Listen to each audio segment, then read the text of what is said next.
Nosferatu is an evil name suggesting the red letters of hell. The sinister pieces of it, like fair and eratu and nos, have a red and heinous quality like the picture itself, which throbs with gloom.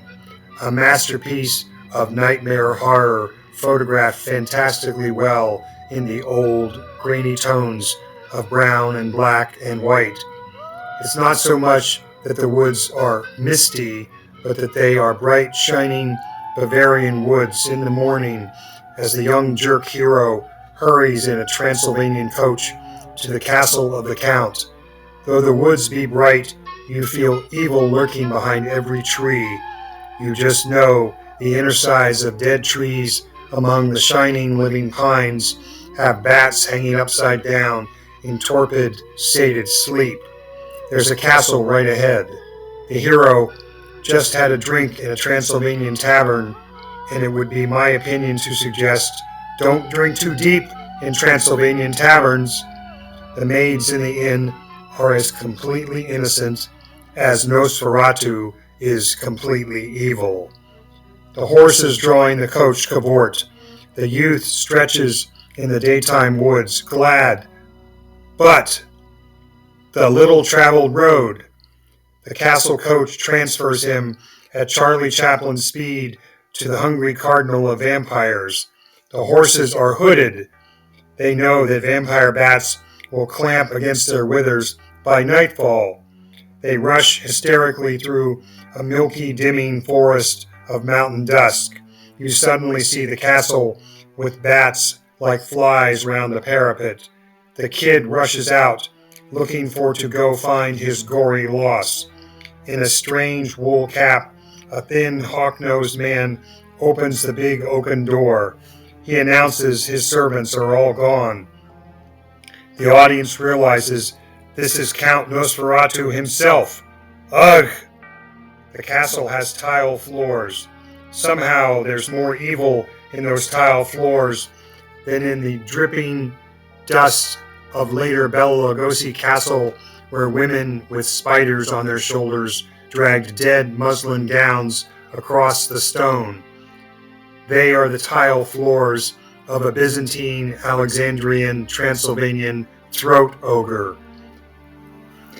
The Count Nosferatu has the long hook nose of a javelin vampire bat, the large eyes of the rhinolophidae vampire bat, long horsey mouth looking like it's full of W-shaped cusps with muggly pectinated teeth and molars and incisors like Desmondonti vampire bats, with a front tooth missing, the better to suck the blood, maybe with the long brush-tipped tongue of the sanguisuga, so sanguine. He looks in his hunched swift walk like he probably also has his intestinal tract specifically modified in accordance with his nocturnal habits. The general horrid hair-lipped look of the noctilio, small guillotines in his mouth, the exceeding thinness of his gullet. His hands are like the enormous claws of the leporinus bat and keep growing longer and longer fingernails throughout the picture. Meanwhile, the kid rushes around enjoying the scenery, little dusty paths of the castle by day, but by twilight, the Count plunges to sign his deeds with that thirsty eagerness of the vampire. The kid escapes over the wall just in time. The scene shifts to Dr. Van Helsing in sunny classroom Germany, nevertheless photographed as dark as wolfbane or the claws that eat a fly. Then it goes to a gorgeously filmed dune where women's Victorian dresses flutter in the fresh sea wind. Then finally the haunted ship sails down the navigable canal or river and out to sea. Aboard is the Count in pursuit of his boy. When they open his coffin, a dozen rats plop out of the dirt and slink and bite the seamen on the ankles. How they ever filmed this, I'll never know. Great big rats. The whole scene on the ship testifies to the grandeur of the horror of Coleridge's Ancient Mariner. Of itself, the schooner glides into the port of Bremen with all the crew dead. The sucked-out captain is tied to his wheel. A disciple of the Count, imprisoned in a Bremen cell, sees the schooner glide right by like a ghost and says, "The master is here!" Down cobbles, deserted at dusk suddenly, like an insane delivery boy, here comes Count Nosferatu, carrying his own coffin of burial earth under his arm. He goes straight to establish residence in an eerie, awful warehouse or armory, which made me think, I shall never go to Bremen if they have things like that. Armories with empty windows. Ow! The old Bremen lamplighter is aware of the foolish hallucinations of Bremen folk, but he also looks scared as he lights the evening lamp.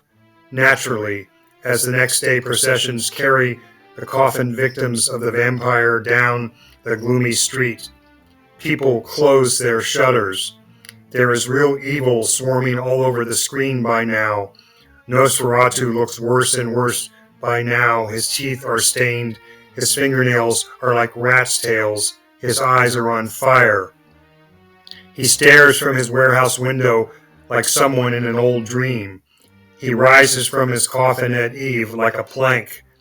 His disciple, who escapes from the prison, looks like Mr. Pickwick on a rampage in a chase that has everybody breathing furiously. A masterpiece of breathing. Ends in a field with torches.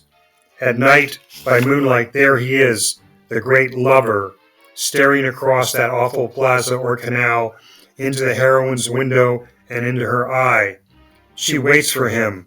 She wants to save the hero and has read in the Book of Vampires that if a victim stays with the vampire till cocks crow, he will be destroyed. He comes to her swiftly with that awful quick-footed walk, fingernails dripping. The shadow of the hand crawls like ink across her snowy bedspreads. The last scene shows him kneeling at her bedside, kissing into her neck in a horribly perverted love scene, unequaled for its pathetic, sudden revelation of the vampire's essential helplessness. The sun comes up. You see its rays light the top of his warehouse. The cock crows. He can't get away.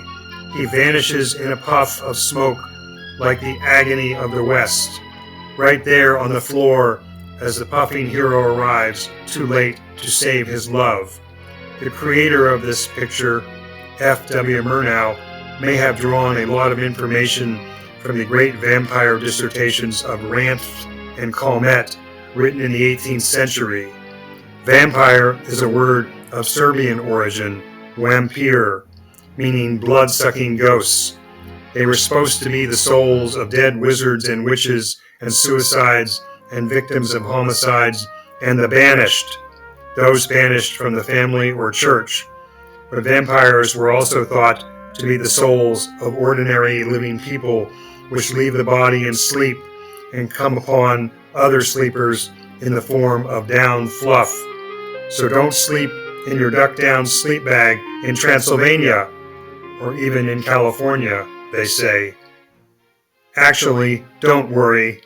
Scientifically speaking, the only blood-sucking bats in the world are located in South America, from Oaxaca on down.